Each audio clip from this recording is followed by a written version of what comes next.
نحمدہ و نصلی علی رسولہ الکریم اما بعد فاعوذ باللہ من الشیطان الرجیم بسم اللہ الرحمن الرحیم ان اللہ و ملائکتہ یصلون علی النبی یا ایھا الذین آمنوا صلوا علیہ وسلموا تسلیما اللہم صلی علی محمد وعلی آل محمد کما صلیت علی ابراہیم وعلی آل ابراہیم انک حمید مجید اللہم بارک علی محمد وعلی آل محمد کما بارکت علی ابراہیم وعلی آل ابراہیم انک حمید مجید اعوذ باللہ من الشیطان الرجیم بسم اللہ الرحمن الرحیم۔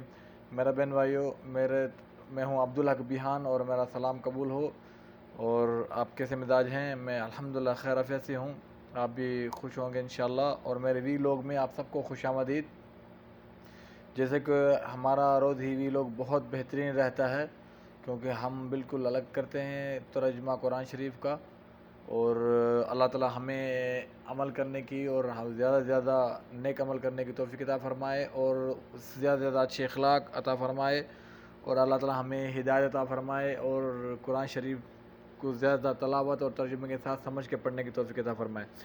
آج میں قرآن شریف کا ترجمہ 194 آیت سے لے کر 197 آیت سورہ بقرہ کی 194 آیت سے 197 آیت تک انشاءاللہ، 194 آیت سے 197 تک انشاءاللہ۔ بسم اللہ الرحمن الرحیم۔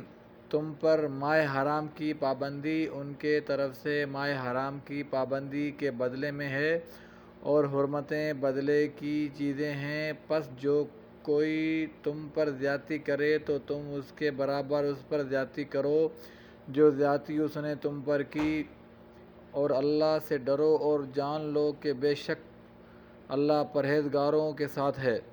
اور تم اللہ کی راہ میں خرچ کرو اور اپنے ہاتھ ہلاکت کے کام میں نہ ڈالو، اور تم نیکی کرو، یقیناً اللہ نیکی کرنے والوں کو پسند کرتا ہے۔ اور تم حج اور عمرہ اللہ کے لیے پورا کرو، پھر اگر تمہیں راستے میں روک دیا جائے تو قربانی کے لیے جو میسر ہو وہ قربان کر دو، اور اپنے سر نہ منڈواؤ حتیٰ کہ قربانی اپنے حلال ہونے کی جگہ پہنچ جائے۔ پھر اگر کوئی شخص بیمار ہو یا اس کے سر میں کوئی تکلیف ہو اور وہ سر منڈوا لے تو فدیے میں روزے رکھے یا صدقہ دے یا قربانی کرے۔ پھر جب تمہیں امن مل جائے اور تم حج سے پہلے مکہ پہنچ جاؤ تو تم میں سے جس نے حج کے احرام تک عمرے کا فائدہ اٹھایا وہ احرام کھول کر جو میسر ہو قربانی کرے۔ پھر جو شخص قربانی نہ پائے تو وہ 3 روزے حج کے دنوں میں رکھے، اور ساتھ اس وقت جب تم گھر لوٹ آؤ، یہ پورے 10 روزے ہیں۔ یہ حکم اس شخص کے لیے ہے جس کے گھر والے مسجد حرام کے پاس نہ رہتے ہوں۔ اور تم اللہ سے ڈرو اور جان لو بے شک اللہ سخت سزا دینے والا ہے۔ حج کے مہینے معلوم و مقرر ہیں، چنانچہ جس شخص نے ان مہینوں میں حج کو لازم کر لیا تو حج کے دوران میں وہ جنسی باتیں نہ کرے، اللہ کی نافرمانی نہ کرے، اور کسی سے جھگڑا نہ کرے، اور جو نیک کام تم کرتے ہو اللہ اسے جانتا ہے۔ اور حج کے لیے زاد راہ لے لو، بے شک بہترین زاد راہ تقویٰ ہے۔ اور اے عقل مندو تم مجھ سے ڈرو۔ بالکل اللہ سے اتنا ہی ڈرنا چاہیے جتنا اللہ کا حق ہے، اور اللہ سے رحمت کی امید رکھنی چاہیے جتنا وہ رحم الراحمین ہے، اور اللہ سے مغفرت کی اتنی رکھنی چاہیے جتنا وہ مغفرت اس سے امید ہے۔ اللہ تعالیٰ بہت غفور و رحیم ہے۔ اور نیچے اس میں آیت اس ترجمے کے بعد حدیث مبارک لکھی ہوئی ہے، حج اور عمرے کی بڑی فضیلت ہے۔ اسلام قبول کرنے، اللہ کے راہ میں ہجرت کرنے اور حج کرنے سے سابق گناہ ختم ہو جاتے ہیں۔ ابن عمر رضی اللہ تعالیٰ عنہ فرماتے ہیں، حج اور عمرہ ہر مسلمان پر واجب ہے۔ رسول اللہ صلی اللہ علیہ وسلم نے فرمایا، ایک عمرہ دوسرے عمرے تک سب گناہ کا کفارہ ہے، اور حج مقبول کا اجر تو بس جنت ہی ہے، اس میں کوئی شک نہیں ہے۔